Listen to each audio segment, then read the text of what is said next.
There's a strong woman at #1 at the box office. What?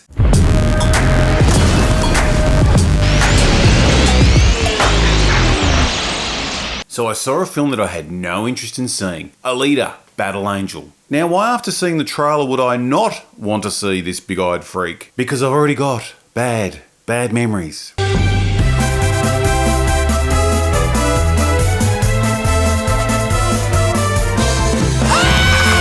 I've also been betrayed before with cyborg freaky ass people. Remember how the first half of AI was really good? And then... Please make me a real boy.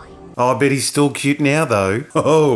Oh dear. So why did I go and see it? I kept hearing good things, and I'm fascinated with how bad the critics on Rotten Tomatoes can get it. We've seen this before. As a disclaimer, I know nothing about the source material, so settle down if I get some of this wrong. Alita was originally a manga comic from 1990, and then in 93 it was turned into an anime. Apparently James Cameron has been wanting to get this off the ground since 2002, but was too busy working on Dances with Smurfs. Old James, he never lets us down. It's also directed by Robert Rodriguez, who has a strange career, still can't work him out. He does this, no! Then this. Robot children!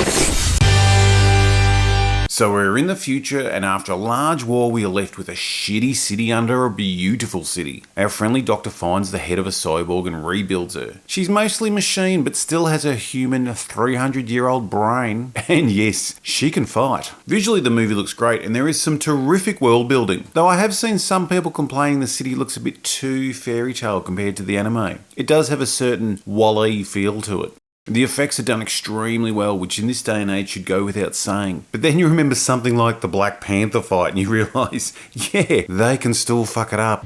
And the BAFTA goes to Black Panther. What? The characters are all good, even though Zapan, whose costume design was cool, just didn't seem as scary as I think he was meant to be. And Christopher Waltz's Dr. Ido was excellent in the tender moments with Alita. But as a hunter warrior, those crazy bitches with the blade arms would have fucked him up quick time. He looked like he could hardly swing his hammer pick thing. Rosa Salazar, ooh, that's a fun name to say, gives a great performance as Alita, and the motion capture effects look great, but I do wish Alita had grown a bit as her memories came back. She still seemed a little wide-eyed and innocent at the end of the film. Maybe it was the literal wide eyes that were making me feel that way. The tone of the film is the one thing I find a bit all over the place. Some bits which I like are straight out of RoboCop. Body parts in jars with eyeballs looking around, heads and spines pulled from bodies, limbs removed, and heads. Where other parts seem more like Hunger Games. The rollerball, sorry, I meant motorball, didn't do it for me. And I think that comes down to the annoying announcer. How long are we doing this joke for? Did it have to sound so American? That's got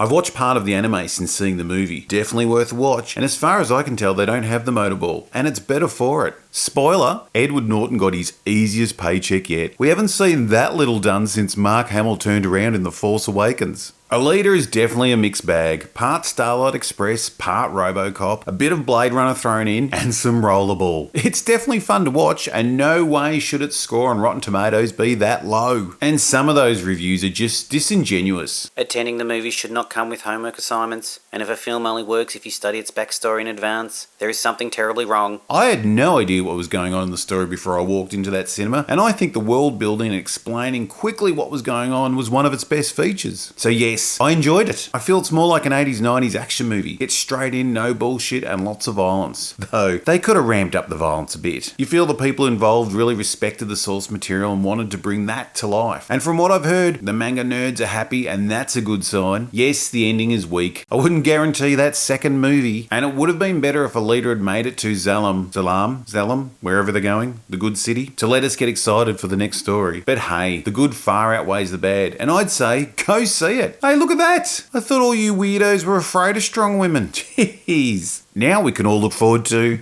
Oh dear. Am I saying that I hate white dudes? No, I'm not. I don't hate white dudes. I'm just saying I hate white dudes. These are just facts.